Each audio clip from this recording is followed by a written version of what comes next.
Do you like grapes? Then you'll love Scottish grapes. My family has been unsuccessfully trying to grow grapes on a rocky hillside on the Isle of Mull for generations. But this year, with the help of Mitchell's, and specifically the Mitchell's Death Valley laser heat lamp, we were able to grow a very, very small number of wrinkly and acidic grapes before the rocky ground was torn apart by the laser and a corner of the island and everything my family has ever known sank into the sea. Buy your grapes now at Scottish Grapes. Get your scottishgrapes.grape. And if it's not Mitchell's, get back in the truck.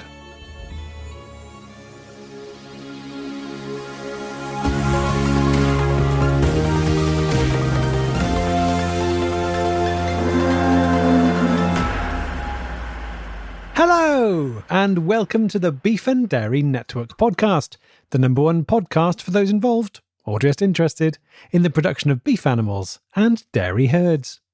The Beef and Dairy Network podcast is the podcast companion to the Beef and Dairy Network website and printed magazine, brought to you by Scottish Grapes and the Mitchell's Death Valley laser heat lamp. Now, like most people, my life is mainly spent in a series of rooms. The bedroom, the bathroom, the kitchen room. But this month, I'm going to be spending some more time in the biggest room of all, outside. Because this month is the Bovine Farmers Union's official Nature Month, and, of course, the natural world lives outside, apart from pets and vermin, who should be destroyed. That's vermin rather than pets, unless you've got one of those dogs that's bitten a kid. The beef industry is, of course, an integral part of nature. Think about what you're doing right now, whether you're looking at the forest you're currently felling to build pastureland or crop dusting a field with heavy pesticide. That's nature.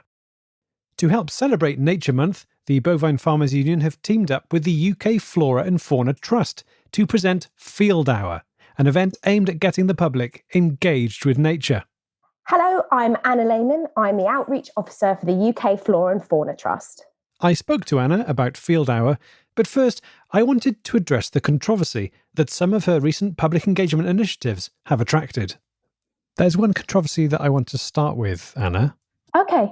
So this first one, and I assume that you'd categorise this as a failure, really, was your scheme where, and tell me if I've got this wrong, you were encouraging people to defecate directly into a stream or a brook. Running water. And that was as a way to connect with nature. There are lots of reasons for that, which I stand by to this day. Unfortunately, in the West, we invented toilets. And a really big problem with that is that your knees aren't elevated. You're not squatting, you're sitting, and it really can wreck your bowels.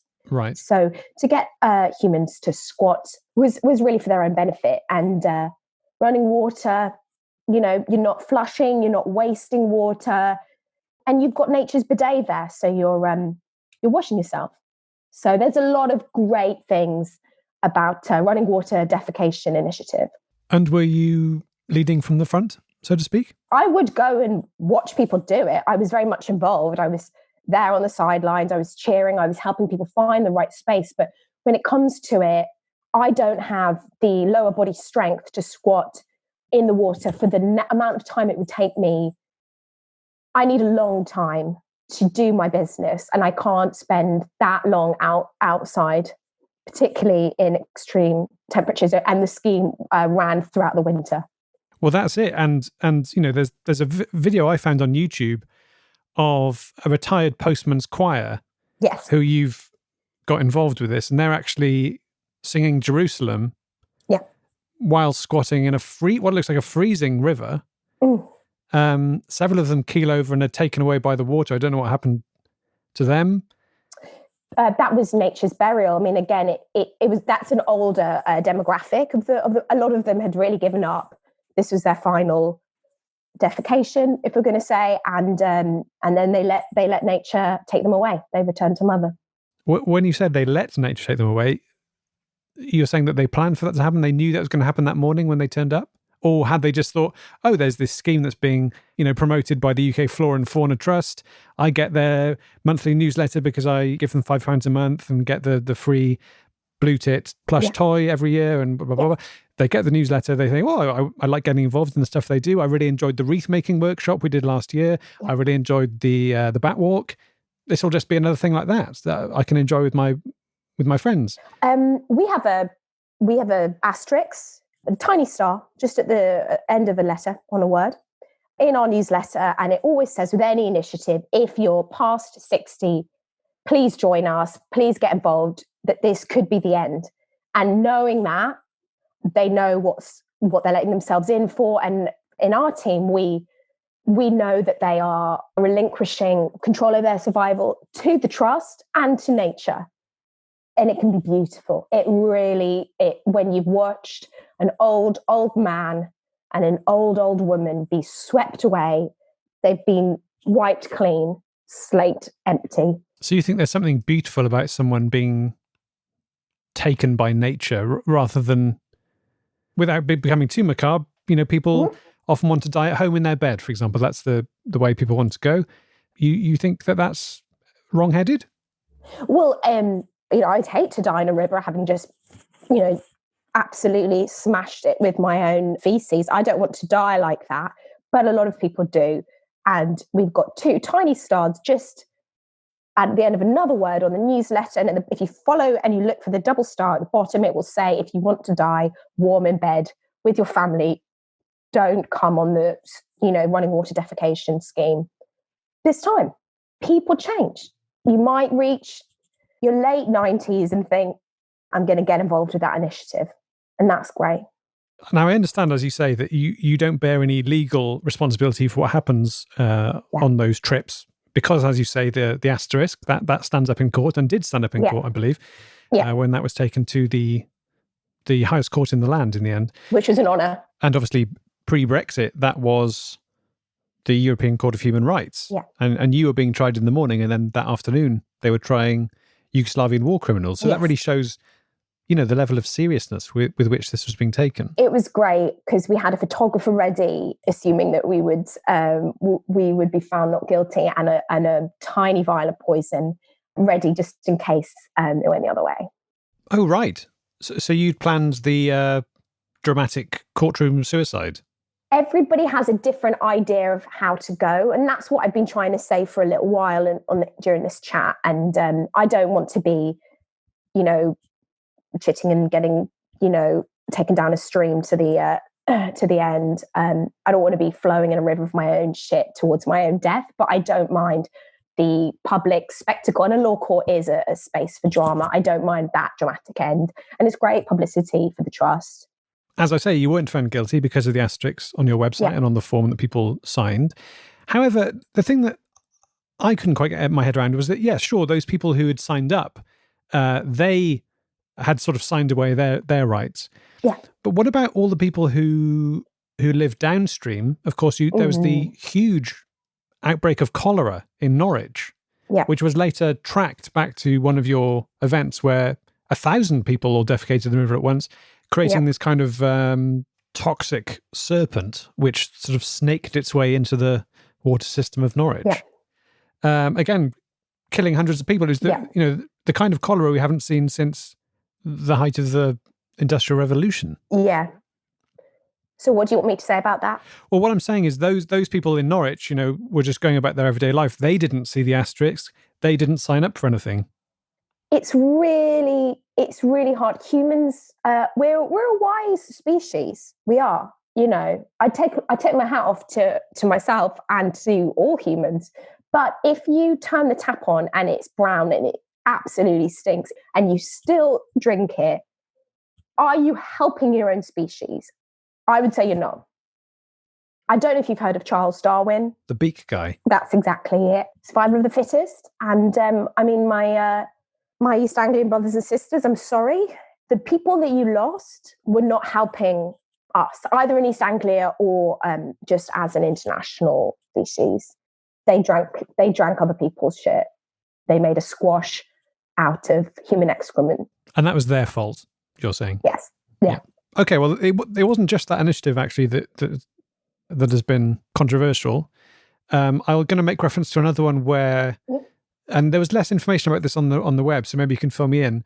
Sure. There seemed to be some kind of scheme where primary school age children were taken into woodland by volunteers from the UK Flora and Fauna Trust, and there they were guided to trap, kill, cook, and eat magpies. Yeah. And what was your question? Sorry. Do you not think that was a mistake? I think is my question. Sorry, you really wound me up, because it's so annoying to me that some people are so, including you, are so precious about what animals we eat. If it's a chicken breast and it's refrigerated in Tesco under that horrible plastic coating, then I'll eat it. But we're teaching children, sorry, I'm getting emotional, but we're teaching children survival skills to trap and cook and then consume another animal, which is just as, it's a bird, like a chicken. So why we're getting criticism is absolutely beyond me. I think a lot of parents were just concerned about the way that their children had changed when they came back from the course. I have a quote here that I found online from an anonymous parent. Okay. They say, "My daughter came back from the workshop. She was a different person. From then on, whenever I turned my back, she would be straight outside, and before I knew it, she'd be choking back a magpie. She now eats up to 10 magpies a day. She doesn't speak to me or her father. In fact, the only words she will say to us are, 'Bring the magpies all to me. I will feast on their meat tonight.'"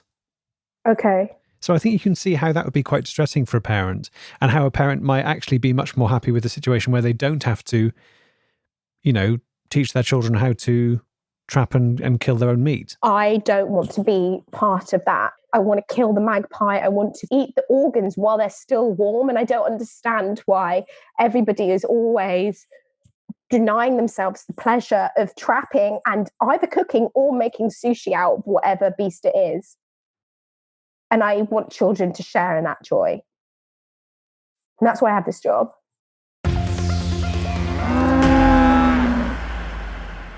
We'll be back to our interview with Anna in a moment, but first, some of your letters this month on the topic of nature. Henry from Cornwall writes, "As a dairy farmer, I feel closely attached to nature and all its wonders. Yes, cattle are a domesticated animal, and in some ways you could describe that as unnatural, but its link with nature becomes clear when you consider that they are evolved from ancient wild dogs." Not sure that's quite right, but thank you, Henry. Agatha from Hendon writes, "We are too concerned as a society about what we see as natural. Is it natural for us to drink the milk of a cow? No, it isn't, but it's become the cornerstone of our day. Is it natural for us to be able to fly to other countries? No, it isn't, but this happens all the time. Is it natural for us to sleep every night in a bath full of warm hens? No, but I can't sleep any other way. Please help me, Agatha." Thanks for that, Agatha. And if anyone has any words of wisdom for her, do send them in. And finally, Mr. Prince from Gateshead writes, "My interest in nature extends to an interest in naturism, which means I spend most days as naked as the day I was born, by which I mean I start the day naked and covered in fluid, then I'm towelled off by a nurse and wrapped in a blanket, and I put on a little knitted hat. Whatever works for you, Alan." Now, back to our interview with Anna Lehman.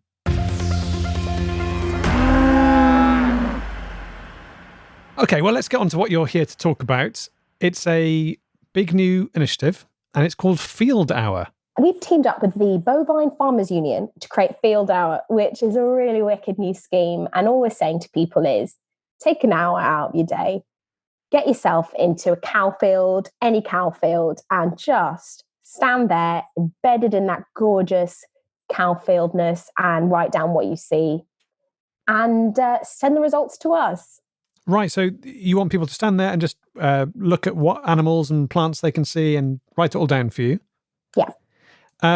We've been sent a pack here where you can tick off the various things you're likely to see. Yeah. It says here to get a pack, they should just go to almost any petrol station in the UK should be have these. Mm-hmm. It says is this right?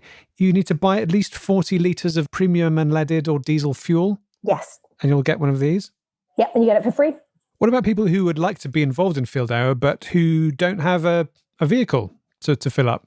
You don't need to put the petrol, the fuel in a car. People are really creative, credit where credit's due. And we've had a lot of people getting down to the petrol stations with their own containers, and they're getting their 40 litres, and they're just taking them with them to the cow field, set it alight, and attracting animals to the plains. Well, let's talk about the actual flora and fauna that someone might hope to see when they're out doing Field Hour. Yeah. You know, you say on the pack, you'll be surprised at how much you'll be able to see within an hour. Yeah. Because obviously, you know, when you're walking through the countryside, you see the odd cow, you see the odd bird. But how often do we stop and really take stock of what's around us? And I think that this is what this is about, isn't it? It's amazing. This is my favourite bit to talk about, because I'm really excited to get people excited to just immerse themselves in nature and consume its bounty. Can you give me a specific example of the kind of thing that people might see out in the field? So if the cow field is near running water, again, you might see another human, which is not fauna, but another human defecating, or you might see on a river bank a delicious water vole, which is exciting.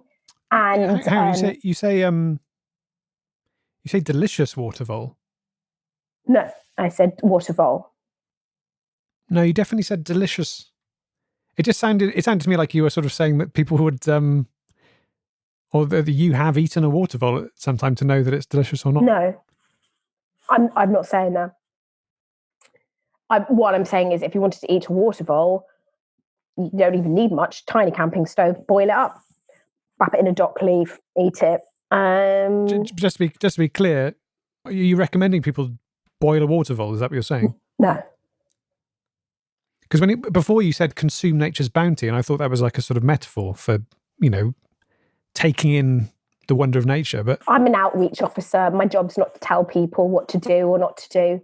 Okay, well, let's talk about other animals you might come across. Yeah. Is there anything that you need to be careful of? Obviously, you know, cows can be spooked and they can run at you, and that's obviously very dangerous. Could you come across, I don't know, what if you disturbed a badger's set? Yes. Angry badgers? You do need to be careful. Very tough little things. And if you come across one, I would say, don't worry, don't panic. It's all about the slow roast. So take them back home, pluck them, low and slow in the oven. Done. Sorry. I didn't mean... Are you saying that, again, it sounds like you're recommending people cook them and then eat them? Is that... I sort of meant, like, what's the problem? You know, if you come across a badger, might it bite you? Your answer was roast it, I think. Yeah, they're tough. Often they're riddled with TB. It's difficult, but 100 degrees, 8 hours, the tastiest, softest thing you can imagine, like eating the softest mattress, eating nature's duvet. So the pack doesn't mention eating anything. So the pack says just write down and, you know, make a list of all the animals you see. Yeah. Oh, look, there's a buzzard. Oh, look, there's a field mouse. Oh, look, there's no mention here about cooking or eating anything. Yeah, I didn't mention it. What do you mean? You literally just gave out a recipe for cooking a badger at 100 degrees. No. Which for me also sounds far too low. You need more heat than that. You just need to give enough time. Isn't it going to dry out though if it's in the oven for 8 hours? Marinade. So, firstly, I'm not telling anybody to eat a badger. That is absolutely ridiculous. I'm saying if you have one in the oven at 100, olive oil, salt, lemon, and its own juices, 8 hours. Covered or uncovered? Cover it. You need to cover it. That will increase the pressure within the badger's body to cook it, and it will cook out the TB. Well, it's I think the listeners will make up their own minds as to whether they want to be involved in that. But I will be doing my field hour later today, so I guess wish me luck. Good luck, and let me know if you want any advice on condiments. Thanks to Anna Lehman for speaking to me. Subsequent to recording that interview, the UK Flora and Fauna Trust got in contact and asked me to read the following statement. We wish to make it clear that the UK Flora and Fauna Trust is dedicated to the conservation of Britain's flora and fauna, and so we do not recommend that you should eat wildlife. However, we do understand that there are certain extreme life and death situations in which consuming a woodland creature, for example a badger, may be unavoidable. Before you put the badger in the oven, crank it up as high as it will go, which means that when it goes in, you can really crisp up that skin. Then turn it down to 100 degrees C, that's 210 Fahrenheit, to get that meat going low and slow. When the meat slips from the bone, serve in a toasted brioche bun with rustic slaw, pickled onions, a fried egg, and a bit of punchy horseradish jam. Pair with a dry or semi-dry New World White, and share with a loved one by candlelight. After dinner, put on a movie, an early career Hanks, maybe Big or A League of Their Own. Open another bottle of white wine and reminisce about holidays that you've enjoyed together. Remember that time you were in Portugal and you saw a man getting kicked in the face by a donkey? I wonder how he is these days. I wonder how that affected him long term. More after this. Businesses have had to be flexible this year, from working remotely to pivoting their business models for long-term survival. For example, performing arts companies are streaming stage shows, musicals and symphony concerts online, and brands are spending more on e-commerce advertising due to projected rising online sales. If you're in charge of hiring for your business, these pivots have made your job even more challenging. Thankfully, there's one place that you can count on to make hiring easier: ZipRecruiter.com/beef. ZipRecruiter's technology finds the right people for your job and invites them to apply. It's no wonder that 4 out of 5 employers who post on ZipRecruiter get a quality candidate within the first day. And right now, you can try ZipRecruiter for free at ZipRecruiter.com/beef. That's ZipRecruiter.com/beef. Hi, I'm Biz. And I'm Teresa. And we're the hosts of One Bad Mother, a podcast about parenting. Parenting is hard, and we have no advice, but we do see you doing it. Honk if you like to do it. Didn't we have a bumper sticker a while back that was like, honk if you did it? That's what it was. I think it was honk if you're doing it. Why did we not ever make those? We did make them. I think they're still in the Max Fun store. Honk, honk, you're doing it. Thanks, Biz. So are you. Each week, we'll be here to remind you that you're doing a good job. You can find us on MaximumFun.org. Honk, honk. Toot, toot.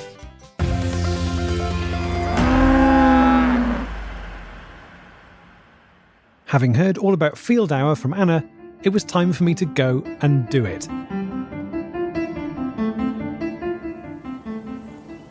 Right, so I found my spot at the corner of this lovely field, and I'm going to be here for the next hour, spotting the wildlife that will no doubt show itself.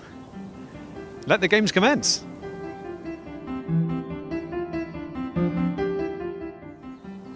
Okay, number 1, I've seen a crow. I've only been here less than 2 minutes and I've already seen a crow. This is a great start.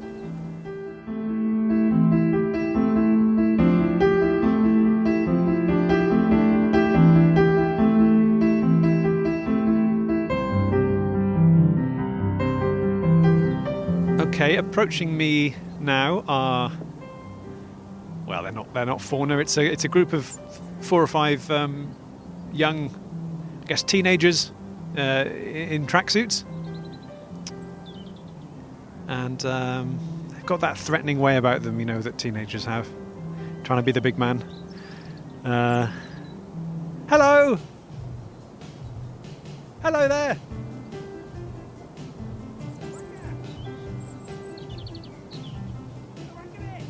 Right, he's called me a wanker.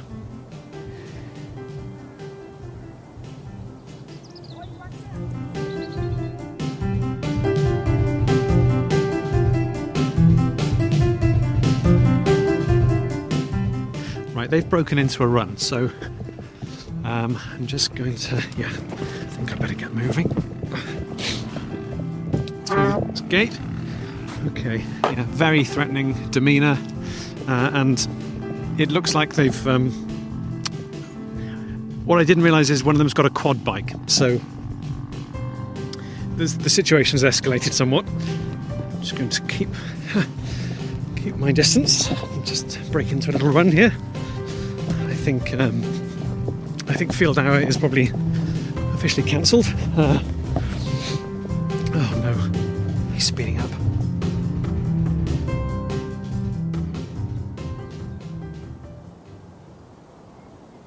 Okay, I think I've lost the teenagers now. They've got bored. They've had their fun. Only problem is now I really don't know which direction I'm facing. I don't know where the car is. Yes, I'm lost.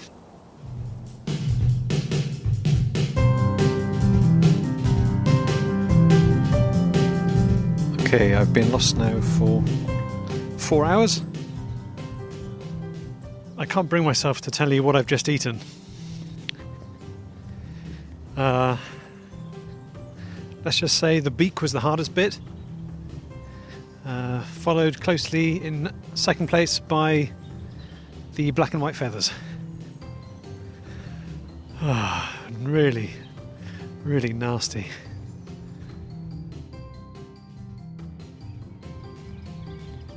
Do not feel good after eating the magpie. Yes, it was a magpie.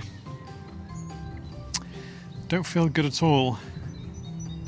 Bit of a temperature, I think. But a pressing need to shit. Maybe I shouldn't have eaten it. I panicked.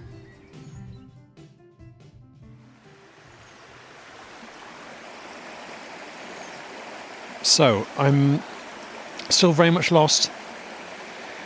But I've found this small, fast-running brook. I do need to go. When you need to go, you need to go. You know, nature is calling. So I think this is the place. Yes, I think this is probably a trousers off job. So here we go.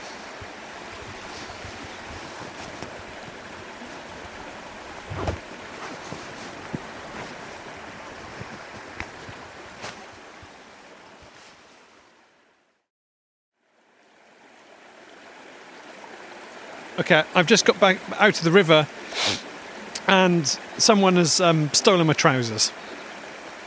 Someone's stolen my trousers, so I assume it's the teenagers. I assume this is their idea of fun. I can't see them, I assume they're hiding in a nearby bush. If you can hear me, this isn't clever. I'm now trouserless. I'm a grown man lost in the wilderness and I'm trouserless, so please. They're not your trousers. Come on, you've had your fun. You've had your fun. Laugh it up. Sure, laugh it up. But you've had your fun now. Bring my trousers back. My trousers. My trousers. Please.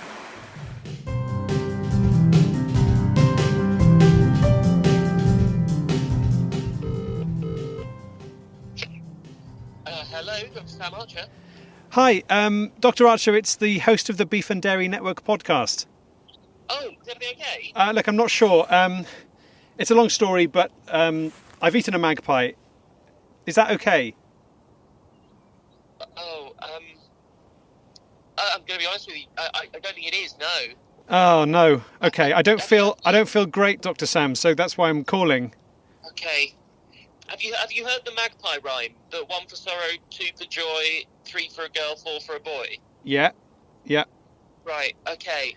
I mean, so that's where you're at the minute. You've eaten one magpie, and it's 1 for sorrow. Oh, I am experiencing sorrow. Right. I'm not sure I like where this is going. I mean, if I had to give you a piece of medical advice, it would be, I think, you need to eat another magpie. Oh, is there any shortcut to that? Because the first one was really hard work, especially the beak area. I mean, on the plus side, once you finish the second magpie, you will experience joy. So I guess if you power through, you've got that sort of feeling of elation to look forward to. Yeah, I guess so. Okay, well, you're the doctor. Yeah. Okay, before I go, second question. How long can a man survive in the wilderness without any trousers? Are you aware of the rule of 3? So basically that is you'll survive 3 weeks without food, 3 days without water, and 3 hours without trousers. I didn't know about the trousers bit of that. Yeah, they're essential. They're essential for survival. Oh, God. Okay, well, the clock's ticking. I better get going. Thank you, Dr. Archer. Godspeed.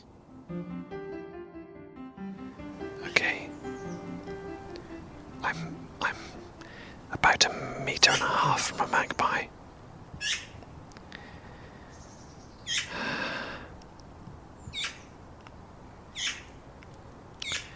Here goes.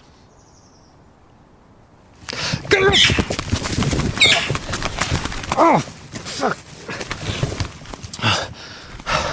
Got ya.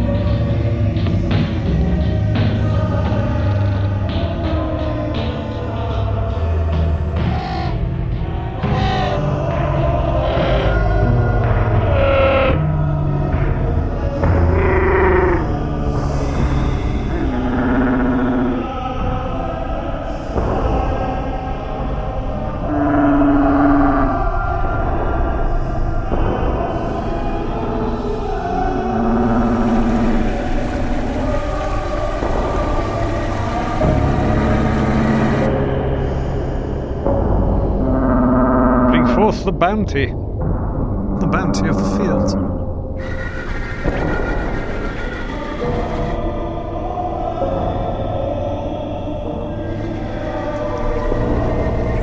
I feel the warm soil between my fingertips, ripe with potential, the soil of Britain.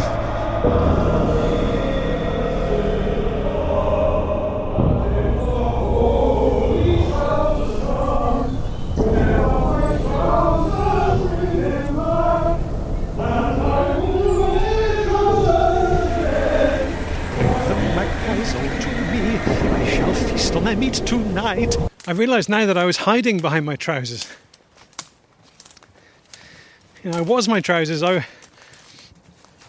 We are our trousers, but sometimes you have to take the trousers off, or someone has to take those trousers from you more realistically, because you're not going to give them up on your own accord. But I think as a society, you know, we're protected, we're coddled by our trousers.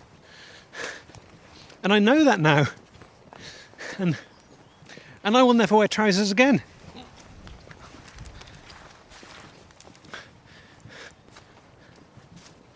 Well, probably I'll wear them to weddings and things.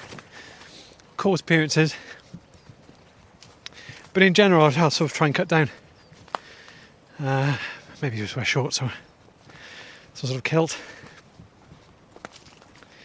You know, I feel freedom, you know, that I feel free.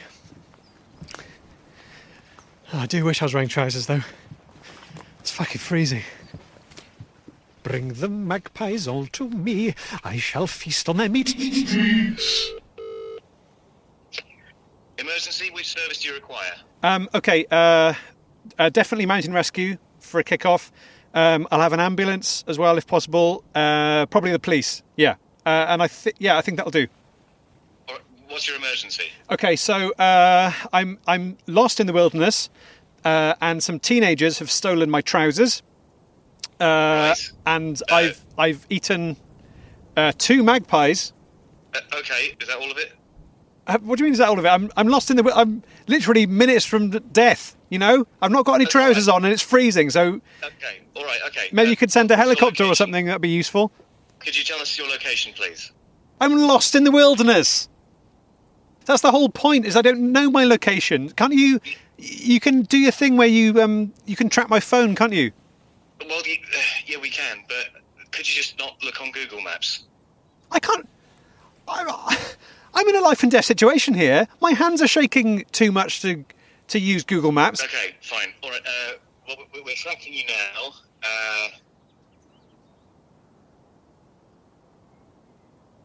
It says here that you're less than 20 metres from a Burger King. Am I? Yes. Yeah. Oh, hang on. Oh, there it is. Yeah. Yeah. There it is. Great. Okay. Whoa. Okay. Well, that's a stroke of luck, isn't it? So, I guess you can call off the mountain rescue guys and the... Yeah. I don't need anyone, I don't think. And, okay. I'm off for a whopper, I guess. You're a whopper, mate. Thank you.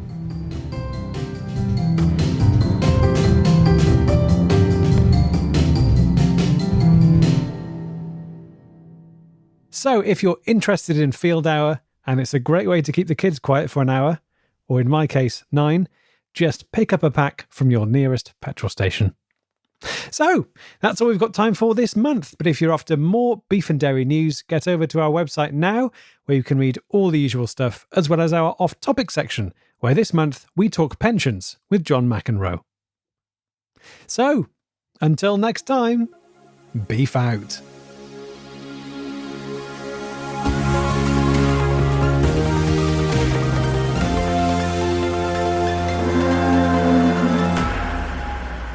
Thanks to Amy Hoggett, Tom Crowley, Tom Neenan, and Alistair Satchell. Hi, it's me, Dave Hill, from before, here to tell you about my brand new show on Maximum Fun, the Dave Hill Good Time Hour, which combines my old Maximum Fun show, Dave Hill's Podcasting Incident, with my old radio show, The Damn Dave Hill Show, into one new futuristic program from the future. If you like delightful conversation with incredible guests, technical difficulties, and actual phone calls from real-life listeners, you've just hit a street called easy. I'm also joined by my incredible co-host, the boy criminal Chris Gersbeck. Say hi, Chris. Hey, Dave. It's really great That's enough, Chris. And New Jersey chicken rancher Des. Say hi, Des. Hey, Dave. The Dave Hill Good Time Hour. Brand new episodes every Friday on Maximum Fun. Plus, the show's not even an hour. It's 90 minutes. Take that, stupid rules. We nailed it. MaximumFun.org. Comedy and culture. Artist owned. Audience supported.